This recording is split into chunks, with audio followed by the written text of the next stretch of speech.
Saudara, kasus pelecehan seksual yang menjerat seorang pria difabel di NTB menuai sorotan publik dan menuai kontroversi. Di tengah keterbatasan fisiknya, tersangka diduga melakukan pelecehan seksual terhadap belasan korban. Bagaimana penanganan perkara yang melibatkan kaum difabel? Apakah tetap sama dalam penegakan hukumnya? Pagi ini kita akan membahas dengan Albert Aris, pakar hukum pidana Universitas Trisakti. Selamat pagi, Mas Albert. Pagi Mas Mario, pagi Pak Jona. Dan juga bersama Jona Amandamani, Komisioner Komisi Nasional Disabilitas. Selamat pagi, Pak Jona. Selamat pagi, Mas Mario. Selamat pagi, Bapak-Bapak. Terima kasih sudah bergabung di Sapa Indonesia Pagi hari ini. Saya ke Mas Albert Aris, pakar hukum pidana Universitas Trisakti. Mas, ini pastinya ada banyak kasus yang menjerat para difabel selama ini. Namun, kasus ini salah satu yang viral, IWAS ini. Bagaimana Anda melihat bahwa ini yang ingin diketahui penanganan perkara untuk para difabel seperti apa? Apakah sama atau berbeda? Ya, baik. Terima kasih Mas Mario. Pertama-tama saya perlu menjelaskan bahwa Indonesia sudah punya Undang-Undang Nomor 8 Tahun 2016 tentang penyandang disabilitas. Nah, dalam pasal 35 Undang-Undang tersebut dikatakan bahwa proses hukum pidana bagi penyandang disabilitas dilaksanakan sesuai dengan ketentuan hukum acara pidana. Dengan kata lain, orang yang menyandang disabilitas tidak serta-merta dapat dibebaskan dari pertanggungjawaban pidana. Kurang lebih seperti itu. Kita mengetahui bahwa penyandang disabilitas adalah setiap orang yang mengalami misalnya keterbatasan fisik, intelektual, mental, atau sensorik dalam jangka waktu yang lama ya. Nah, ini kan mungkin akan mengalami hambatan atau kesulitan untuk dia berinteraksi dengan warga negara lainnya gitu ya. Oleh karena itu, tadi seperti saya katakan, memang ada beberapa kewajiban nih Mas Mario yang perlu diperhatikan pemerintah dan aparat penegak hukum. Yang pertama, pemerintah dan pemerintah daerah itu dia wajib menyediakan bantuan hukum ya kepada penyandang disabilitas dalam setiap tingkatan perkara yang ada. Gitu, itu pertama. Ya. Yang kedua, memang sebelum memeriksa penyandang disabilitas, APH atau aparat penegak hukum juga wajib nih meminta pertimbangan dari saran dokter atau tenaga kesehatan lainnya, misalnya mengenai kondisi kesehatan yang bersangkutan, atau dari pekerja sosial mengenai kondisi psikososial yang bersangkutan gitu ya. Dan yang ketiga, yang terakhir ini Mas Mario, lembaga penegak hukum wajib menyediakan akomodasi yang layak bagi penyandang disabilitas dalam proses peradilan. Oke, nah, berarti Anda mau bilang bahwa tidak ada perbedaan dalam penegakan hukum, tetapi ada kekhususan ya? Iya, betul. Jadi yang kekhususan itu adalah treatment-nya, Mas Mario. Ya, jadi kan kita mengenal dalam bab 3 KUHP saat ini, mulai dari pasal 44 sampai 51, bahwa kondisi penyandang disabilitas itu bukanlah merupakan alasan penghapus pidana, kecuali dalam konteks dia tidak dapat dipertanggungjawabkan karena jiwanya terganggu, Mas. Ya. Jadi mohon maaf, kalau misalkan fisiknya yang mengalami keterbatasan dan lain sebagainya, itu masih dapat dipertanggungjawabkan secara pidana, tapi tentu kita dalam hal ini tetap mengedepankan praduga tidak bersalah. Demikian Mas Mario. Oke, apakah aturan ini, kekhususan ini diberikan kepada seluruh penyandang disabilitas, ataukah memang khusus untuk jenis-jenis kasus tertentu? Karena ini kan kasus pelecehan seksual, mungkin saja khusus ataupun ada yang berbeda dengan kasus yang lain. Iya, tadi kan saya sudah mengatakan bahwa penyandang disabilitas itu ada berbagai macam ya. Ada yang fisik, ada yang intelektual, ada yang mental, ada yang sensorik. Itu bisa dialami baik secara satu persatu, tunggal, ganda, atau multi dalam jangka waktu lama. Which is itu harus ditetapkan oleh tenaga medis, Mas ya. Nah, artinya dalam konteks kasus Mas Agus ini ya, yang sudah ditetapkan sebagai tersangka kalau saya nggak salah ya. Oleh penegak hukum dengan pasal 6C Undang-Undang TPKS gitu kan ya. Nah, jadi dalam hal ini memang treatmentnya karena yang bersangkutan merupakan penyandang disabilitas fisik, maka tadi syarat-syarat yang saya jelaskan itu harus terpenuhi. Nah, dalam kesempatan yang berbahagia pagi hari ini, saya mau menyatakan gini, kalau Mas Agus itu diproses menurut Undang-Undang TPKS, saya mau katakan bahwa Undang-Undang TPKS merupakan produk pemerintah yang sangat baik sekali hukum acaranya. Kenapa sangat baik? Karena ini memposisikan diri bagaimana korban itu harus direstorasi. Sehingga dalam konteks hukum acara, dia menjadi hukum acara yang khusus yang menyimpangi KUHP dalam upaya mencari kebenaran material. Bayangkan Mas Mario, keterangan saksi atau korban disertai satu alat bukti yang lainnya saja menurut Undang-Undang TPS cukup untuk membuktikan ketentuan minimum pembuktian Oke. disertai dengan keyakinan hakim. Oke. Saya ke Pak Jona. Pak Jona ini melihat bahwa penegakan tetap sama, tidak ada perbedaan, tetapi ada kekhususan yang diberikan. Dari pengamatan Anda, apakah memang selama ini sudah berjalan sesuai dengan aturan tersebut atau bagaimana? Baik, terima kasih Mas Mario. Apa yang sudah dijelaskan Mas Albert tadi tertuang dalam peraturan pemerintah nomor 39 tahun 2020 terkait akomodasi yang layak bagi penyandang disabilitas pada proses peradilan.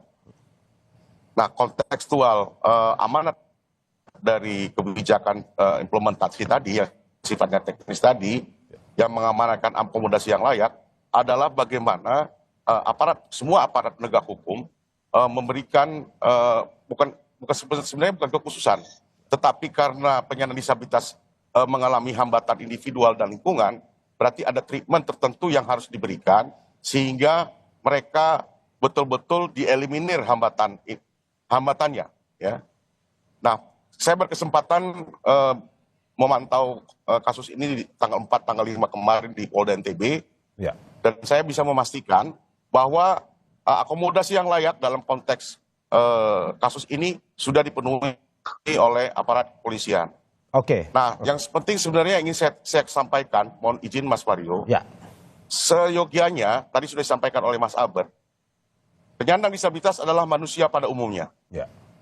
Artinya apa? Jika dia seorang penyandang disabilitas, berarti juga bisa menjadi pelaku, bisa menjadi korban atau saksi. Ya. Ini perspektif yang harus kita transformasi dan kita edukasi bagi masyarakat. Mungkin itu, Mas Mario. Oke, Pak Jona, berarti Anda mau mengatakan bahwa tidak boleh ada perbedaan dalam arti bahwa semuanya di mata hukum sama, siapa yang berbuat kejahatan harus tetap mendapatkan penegakan hukum. Betul. Tetap menunjung asas praduga tak bersalah. Kami yakin dan percaya Kepolisian Republik Indonesia, dalam hal ini Polda NTB, sudah memiliki segala sesuatu yang menyatakan bahwa yang bersangkutan memang firm sebagai tersangka. Artinya apa? Kami akan mengawal kasus ini sesuai tugas fungsi kelembagaan dan memastikan biarlah pengadilan yang akan menentukan bahwa dia bersalah atau tidak. Kita tunggu dan kita pantau bersama. Oke. Saya ke Mas Albert. Mas Albert, kita tunggu bagaimana ini akan dibuktikan. Dalam penyidikan polisi sendiri, dalam KUHP, apakah memang ini perlu dilakukan secara biasa karena mengingat bahwa ini adalah penyandang disabilitas. Tetapi tadi kata Pak Jona bahwa tidak boleh membedakan di depan aturan hukum. Dari tanggapan Anda seperti apa? Iya, pertama untuk proses hukum acara pidana bukan menggunakan KUHP, tapi menggunakan KUHAP ya. Ya. Nah, dalam proses hukum terhadap penyandang disabilitas, maka tadi sebagaimana disampaikan oleh Pak Jona, ada beberapa treatment tertentu yang perlu diberikan oleh aparat penegak hukum untuk memastikan keterbatasan atau hambatan tersebut tidak terjadi, berarti gitu ya, atau bisa dilaksanakan sedemikian rupa dalam upaya mencari kebenaran materi dalam perkara ini, Mas. Jadi dipastikan APH juga berkoordinasi dengan kementerian lembaga terkait lainnya, misalnya Kementerian Sosial, juga misalkan dengan Komisi Nasional Disabilitas, untuk memastikan semua hak-haknya ini terpenuhi gitu ya. Di samping juga nggak boleh lupa yang paling terpenting adalah pemenuhan hak-hak korban.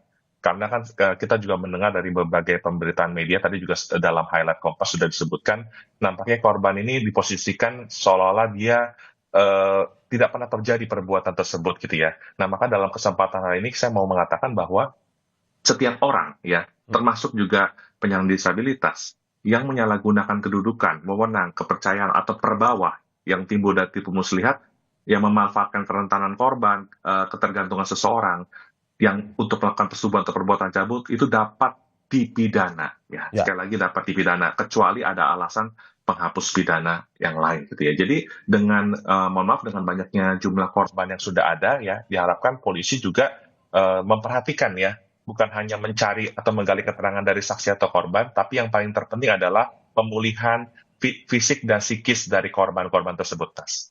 Oke. Saya ingin memberikan sedikit info Mas Albert bahwa Pak Jona akan bersama kita dalam segmen satu ini, jadi kita akan membahas lebih jauh lagi terkait bagaimana misalkan bahwa nanti misalkan sudah ada keputusan ingkrah vonis terhadap IWAS, bagaimana nanti dengan urusan penahanannya? Apakah memang akan berbeda ataupun sama? Yang saya, Mas Ya, Mario. ke Pak Jona. Baik, kontekstual peraturan pemerintah nomor 39 tahun 2020 itu mengikat dan memandatkan kepada semua APH. Nah, kalau kita berbicara APH kan tidak berhenti di kepolisian saja, tapi di kejaksaan, di proses pengadilan nanti, dan setelah proses pengadilan, yaitu di pemasyarakatan. Ya, artinya apa? Setiap APH wajib, karena dimandatkan peraturan pemerintah tadi dan undang-undang, untuk memenuhi akomodasi yang layak dalam rangka memenuhi kebutuhan dan mengeliminir hambatan penyandang disabilitas. Itu poin pentingnya, Mas. Ya, padahal kalau kita melihat bahwa saat ini ketika menyandang status sebagai tersangka, dia menjadi seorang tahanan rumah ketimbang ditahan dalam sebuah tempat penahanan khusus. Bagaimana kalau sudah ingkrah? Apakah sama dengan terpidana lainnya atau bagaimana? Saya ke Mas Albert. Iya, ini kan kalau seandainya putusannya sudah berkekuatan hukum tetap, artinya tidak ada upaya hukum lagi dan itu bisa dilaksanakan oleh jaksa dalam hal ini, maka ini juga menjadi perhatian dari pemerintah dalam hal ini adalah Kementerian ini ya sekarang IMIPAS ya namanya, Imigrasi dan Pemasyarakatan ya. Untuk memastikan tadi ketika yang bersangkutan seandainya terbukti bersalah ya, dia menjalani pidana di dalam lembaga pemasyarakatan, tadi seperti yang disampaikan oleh Pak Jona, seluruh hambatan dan keterbatasan itu tetap bisa di-provide oleh negara. Karena mengapa demikian? Karena fungsi pemasyarakatan bukan lagi untuk sekedar menghukum yang bersalah, tetapi juga reintegrasi sosial dengan harapan yang bersangkutan suatu ketika dia selesai menjalani sanksi pidananya itu dia bisa kembali untuk diterima di masyarakat. Kurang lebih gitu, Mas. Jadi semua menurut saya gini ya, Mas. Bukan hanya sarana dan prasarana, tetapi orang-orang yang bekerja di lapas ya, petugas sipil dan sebagainya juga harus mulai bersiap diri untuk well trained untuk seandainya misalkan ada narapidana yang merupakan penyandang disabilitas itu dia menjalani pidananya di lembaga pemasyarakatan tersebut, Mas. Oke, Pak Jona, bagaimana melihat bahwa pada akhirnya semua harus well prepared ketika vonis dijatuhkan kepada IWAS dan dia harus menjalani masa vonisnya. Bagaimana dengan Anda melihat selama ini? Apakah memang pelayanan dari kelembagaan itu sudah memberikan pelayanan terbaik bagi para penyandang disabilitas ketika mereka divonis bersalah? Baik, terima kasih. Peraturan pemerintah nomor 39 tadi tidak berhenti sampai di situ. Ya. Setiap APH membuat kebijakan internal. Ya, ada berupa keputusan Perka, ada berupa peraturan MA dan seterusnya. Nah, artinya apa? Kebijakan itu mengikat bagi semua resources yang ada di APH masing-masing. Nah, terkait pertanyaan Mas Mario tadi, tentu ini berproses, Mas, karena itu kan peraturan pemerintah tahun 2020, berarti 4 tahun, ya. Dan sampai saat ini kami juga tetap melakukan advokasi bagaimana kebijakan-kebijakan internal APH tadi bisa terimplementasi dengan baik. Begitu, Mas. Oke. Kalau kita mau bicara lebih detail, apa saja kekhususan yang sebenarnya nantinya didapat oleh para penyandang disabilitas jika sudah vonis?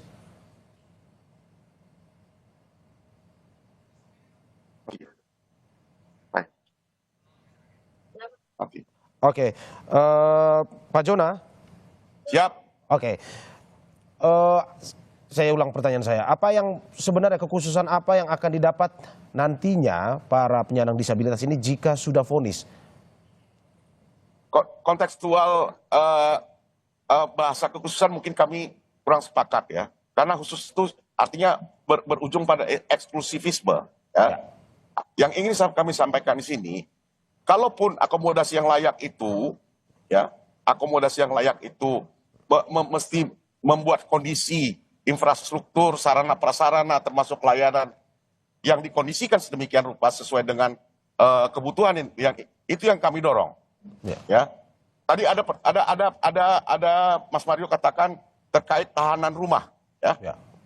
ya itu artinya apa? Itu kontekstual bagaimana Polda NTB ya berusaha memberikan akomodasi yang layak ya terhadap tersangka. Ini bukan kekhususan, tapi ini bentuk afirmasi. Oke. Afirmasi terhadap kelompok rentan. Mungkin Mas Albert bisa menjelaskan itu. Kontekstual kelompok rentan tadi. Itu Mas Mario. Oke. Mas Albert, ini bagian dari afirmasi ternyata, bukan kekhususan. Ini tanggapan Anda seperti apa? Betul, jadi treatment tertentu ya kata kuncinya, bukan eksklusivitas yang diberikan. Ya. Tentu mungkin kenapa Polda NTB misalkan memutuskan untuk melakukan penahanan kota, bukan di rutan Polri misalnya seperti itu kan. Betul. Tentu bukan hanya soal dari sarana dan prasarana yang ada di Polda atau di rutannya, tetapi juga dalam konteks ini yang bersangkutan tetap dalam pengawasan. Mengapa? Karena penahanan itu adalah upaya paksa sementara.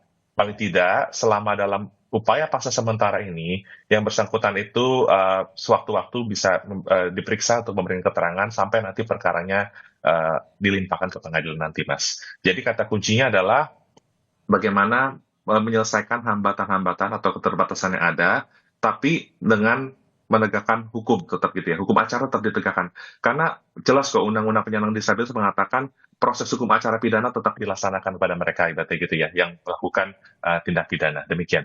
Anda mau bilang bahwa sebenarnya kita belum siap-siap sekali sebenarnya untuk memfasilitasi bagi penyandang disabilitas pada akhirnya yang dalam jeratan hukum ini. Iya, tadi kan Pak Jona juga sudah menyampaikan kan, jadi dari Undang-Undang Penyandang Disabilitas itu ada turunannya, ada peraturan pemerintah untuk melaksanakan. Nah, dari peraturan pemerintah tersebut ada semacam delegasi atau amanat juga untuk masing-masing di setiap sistem peradilan pidana terpadu ya, mulai dari kepolisian, kejaksaan, pengadilan sampai nanti berakhir di level kemasyarakatan, semua tuh harus memiliki peraturan internal untuk memastikan keterbatasan dan juga hambatan-hambatan tersebut bisa dipenuhi. Kurang lebih gitu, Mas Mario. Oke. Saya ke Mas Albert. Mas Albert, bagaimana polisi dan juga jaksa, apa yang harus diperhatikan dalam menangani perkara ini sebenarnya? Iya, yang harus diperhatikan aparat penegak hukum, mari tinggalkan paradigma yang lama ya. Pertama, korban dulu nih harus diurus nih. Kondisi fisik dan psikis meskipun kasusnya belum terbukti ya. Itu pertama. Yang kedua, pastikan aparat penegak hukum paham betul konteks hukum acara dalam Undang-Undang TPKS. Kenapa Undang-Undang TPKS penting? Karena sejumlah keunggulan mulai dari alat bukti, perluasan alat bukti, terus kemudahan-kemudahan dalam mencari kebenaran material, termasuk penggunaan alat bukti elektronik, segala macam, ini betul-betul menjadi sejumlah keunggulan dari TPKS. Jadi harapan saya adalah penyidik Polda NTB maupun nanti Kejaksaan Tinggi di sana atau Kejaksaan Negerinya, itu bisa sungguh-sungguh memperhatikan ketentuan hukum acara di TPKS. Karena ini barang baru, Mas. Baru tahun 2022. Jadi perlu diperhatikan, perlu dipelajari supaya memastikan efektivitas penanganan perkara ini bukan hanya sekedar menjadi konsumsi publik, tetapi bisa maksimal, prosesnya tidak berlarut, dan juga memastikan perlindungan dan pemulihan pada korban. Gitu. Oke, tetap harus maksimal dalam perlindungan dan penanganan korban ya. Terima kasih Mas Albert Aris, pakar hukum pidana Universitas Trisakti, untuk dialognya pagi ini. Dan di segmen berikutnya kita masih tetap bersama Pak Jona Amanda Manik, Komisioner Komisi Nasional Disabilitas, dan masih akan ada pertanyaan lagi usai jeda.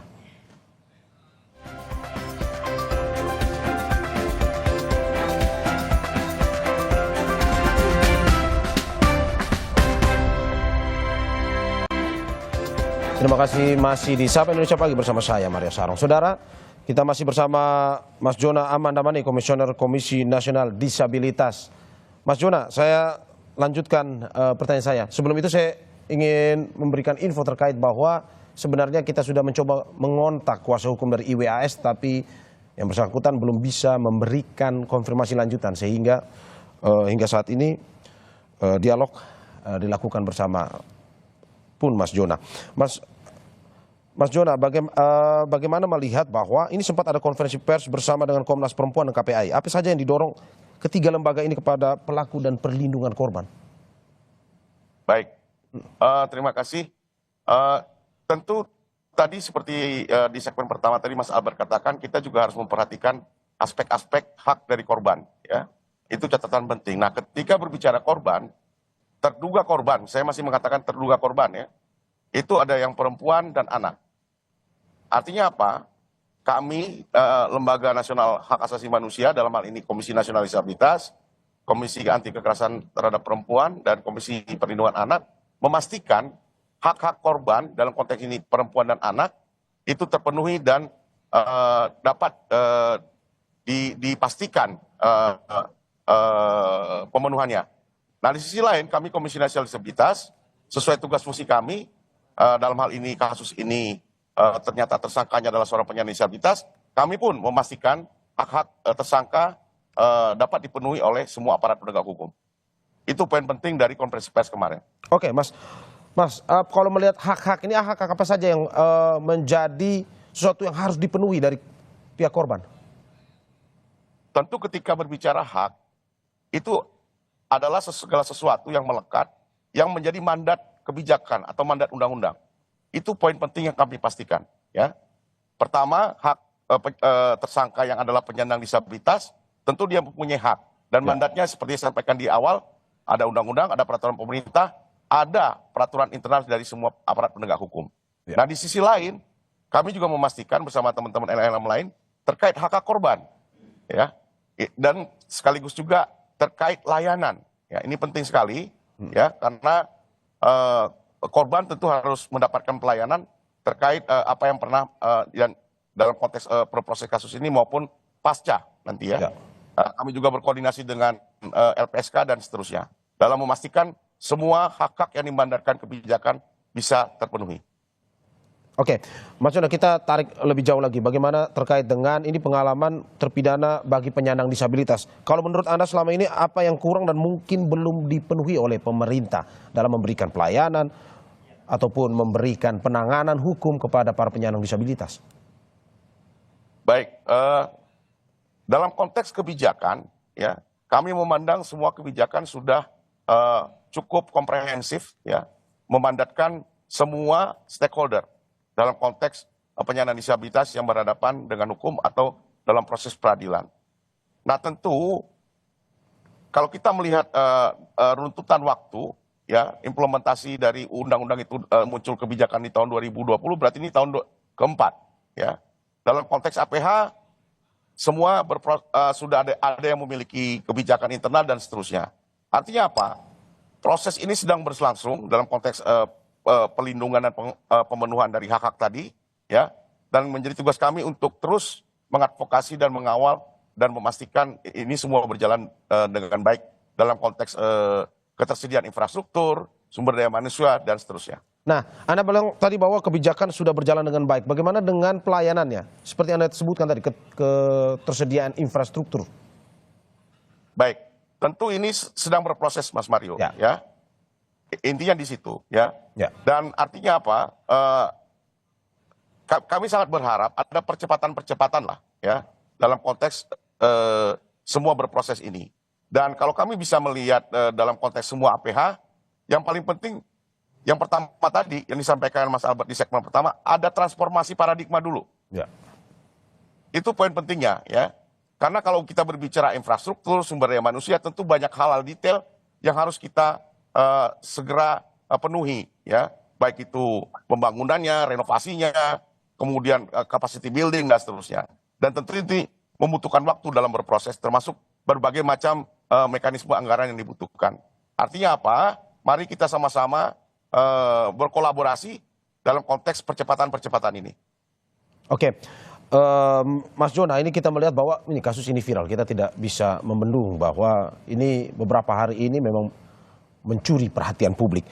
Bagaimana akhirnya masyarakat melihat penanganan perkara ini sama rata di depan hukum tanpa melihat ini penyandang disabilitas atau bukan? Bagaimana kita memberikan semacam edukasi kepada masyarakat? Tadi saya sempat mengatakan statement saya, penyandang disabilitas sebagai manusia pada umumnya. Ya. Betul bahwa penyandang disabilitas mengalami hambatan individual. Ya, tadi sudah dijelaskan oleh Mas Albert termasuk terminologinya. Namun, paradigma yang sering terjadi terperangkap dalam konteks hambatan tadi. Ya, sehingga muncul asumsi tidak mungkin, mana mungkin, dan seterusnya. Ya. Yang ingin kami sampaikan di sini, lihatlah penyandang disabilitas sebagai manusia pada umumnya, ya. Dan artinya apa? Ketika berbicara proses peradilan atau berhadapan dengan hukum, menjadi suatu keniscayaan bahwa penyandang disabilitas bisa menjadi tersangka, bisa menjadi saksi maupun korban. Oke, apa Anda mau bilang bahwa selama ini menimbulkan keraguan, kekhawatiran terkait pemahaman masyarakat tentang disabilitas, Mas? Mengedukasi. Betul. Ya. Betul. Artinya paradigma sebagian besar masyarakat. Nah, ini perlu kita edukasi bersama, ya, bahwa ada loh warga negara yang namanya penyandang disabilitas yang adalah warga negara pada umumnya. Betul bahwa mereka mengalami hambatan, tapi lihatlah hambatan itu sebagai cara yang berbeda. Ya. Saya Jonada Manik, seorang buta, punya cara untuk melihat. Ya. Teman-teman yang lumpuh dengan kursi rodanya punya cara untuk berlari. Ya. Artinya kita hanya berbeda cara. Mari memframing ini dalam konteks Bhinneka Tunggal Ika. Kalau Bhinneka Tunggal Ika mengatakan ada perbedaan agama, ras, kemudian budaya dan seterusnya, mari kita tambahkan satu lagi, cara yang berbeda. Oke. Mas ini menarik sekali. Ini sampai dengan saat ini kita lebih detail terkait dengan apakah hingga saat ini komunikasi sudah dilakukan dari Komnas Disabilitas dengan tersangka, dan kalau memang sudah, apa saja yang dibicarakan dalam pembicaraan tersebut?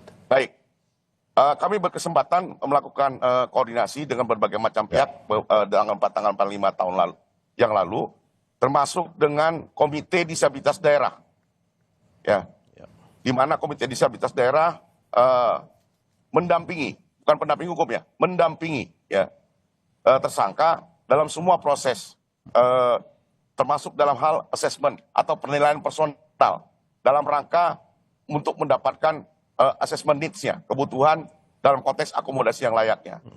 Artinya apa? Memang betul kami belum ketemu dengan tersangka, tapi kami menjalin koordinasi ya dengan berbagai macam pihak, termasuk dengan pendamping tersangka. Ya, oke.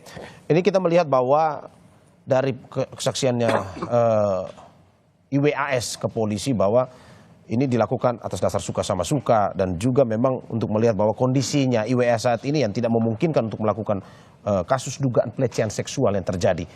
Dari pandangan Anda, Pak Jona, bagaimana aparat melihat kasus ini, dalam arti penyidikan seperti apa yang memang bisa membuka ini secara terang benderang?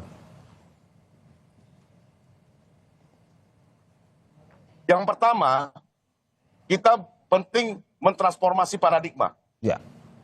Tidak mungkin masa iya dan seterusnya. Itu kita hilangkan dulu, kita clearkan dari paradigma. Termasuk paradigma aparat penegak hukum dan masyarakat. Dan membuat opini yang tidak tepat. Ya. Yang kedua, kami menguatkan semua pemangku kepentingan, pemangku kewajiban, ayo kita sama-sama berkolaborasi sesuai dengan tugas fungsi masing-masing, ya, termasuk layanan dan seterusnya. Artinya apa? Penting bagi setiap pihak untuk berlaku profesional sesuai tugas fungsi masing-masing, dan kami menyatakan bahwa kami bisa mendapatkan Polda NTB dalam hal ini melakukan segala sesuatunya secara profesional, saintifik, dan transparan. Oke, berarti Anda mau bilang bahwa keheranan ataupun pertanyaan-pertanyaan di awal yang dilontarkan itu disingkirkan dulu. Ini kita melihat secara objektif ya? Betul, itu poin pentingnya. Lihatlah penyandang disabilitas adalah manusia pada umumnya. Oke, tapi bagaimana dengan Anda melihat bahwa hingga saat ini, hingga kemarin rekonstruksi terjadi, ada 49 adegan yang ditampilkan. Anda melihat bahwa hingga saat ini apakah polisi sudah bekerja tanpa melihat bahwa ini penyandang disabilitas, ini bukan, ini bisa terjadi, dilakukan. Bagaimana Anda melihat rekonstruksi juga kemarin itu? Baik, sejak kasus ini mencuat, kami membangun koordinasi dan komunikasi ya dengan berbagai macam pihak, termasuk Mabes Polri dalam hal ini Bareskrim, ya, untuk memastikan ini berjalan dengan profesional, transparan, dan memang menggunakan kaidah-kaidah yang dipersyaratkan, termasuk pendekatan saintifik, dan semua harus transparan. Ya. Itu poin pentingnya. Ya.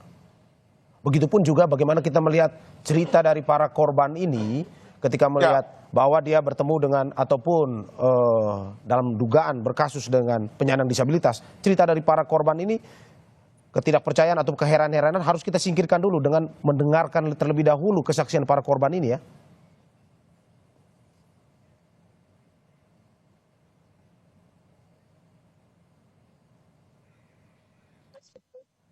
Oke, tampaknya ada gangguan komunikasi Gimana Mas bersama. Mario? Oke, saya ulang Pak Jona. Pak Jona, bagaimana berarti ke depan juga tidak hanya penyandang disabilitas, tapi juga korban yang berhubungan atau dengan penyandang disabilitas ini perlu kita dengarkan dulu kesaksiannya tanpa memandang keheranan atau pertanyaan-pertanyaan di awal itu. Betul, itu poin penting. Ya. Terlebih kontekstual yang disangkakan kepada tersangka terkait Undang-Undang TPKS nomor 12 Ya. tahun 2022. Itu poin penting, makanya tadi Mas Albert katakan ini boleh menjadi sebuah momentum bagaimana kita sama-sama mengimplementasikan undang-undang tersebut. Ya, karena saya melihat bahwa ada kesaksian bahwa ini dilakukan suka sama suka, ada pun juga dilakukan bahwa ini tidak ada paksaan dan segala macam. Ini pun harus menjadi perhatian bahwa seperti Anda bilang, penyandang disabilitas bisa melakukan dugaan pelecehan seksual jika dilihat dari keterangan polisian. Maksud Anda seperti itu ya? Artinya apa? Segala sesuatu, keterangan yang sudah dituangkan dalam berita acara pemeriksaan, mari kita pantau bersama. Ya. Ketika berbicara salah atau tidak, terbukti atau tidak, mari kita percayakan kepada aparat penegak hukum sampai nanti ingkrah dalam konteks hukumnya di pengadilan. Oke, Mas Jonas, singkat saja terakhir. Apa yang harus dilakukan oleh pihak polisian dan pihak kejaksaan dalam arti bahwa ini untuk melihat bahwa ini semua sama di mata hukum dan penindakannya juga pun harus sama di mata hukum? Baik, atas nama lembaga Komisi Nasional Disabilitas yang dimandatkan undang-undang, kami menguatkan semua aparat penegak hukum Ya. bahwa ketika penyandang disabilitas berhadapan dengan hukum, berproses di peradilan, baik sebagai saksi, sebagai tersangka, sebagai korban, lihatlah bahwa penyandang disabilitas adalah manusia pada umumnya. Ya. Betul, ada berbagai kebijakan yang memandatkan mengeliminir hambatan, memenuhi akomodasi yang layak. Mari kita laksanakan mandat kebijakan tersebut dengan saling berkolaborasi, saling menguatkan, dan tidak asumtif. Jalankan itu secara profesional dan transparan, dan kami siap mendukung semua aparat penegak hukum. Oke. Ya, terima kasih Jona Aman Damani, Komisioner Komisi Nasional Disabilitas atas dialognya pada pagi hari ini. Dan sebelumnya sudah ada Albert Aris, pakar hukum pidana Universitas Trisakti. Selamat pagi dan sehat selalu, Bapak. Selamat pagi Mas Mario, terima kasih. Terima kasih. Saudara, jangan kemana-mana karena Sapa Indonesia Pagi akan segera kembali dengan informasi lainnya. Bersama rekan saya, Adisti Larasati.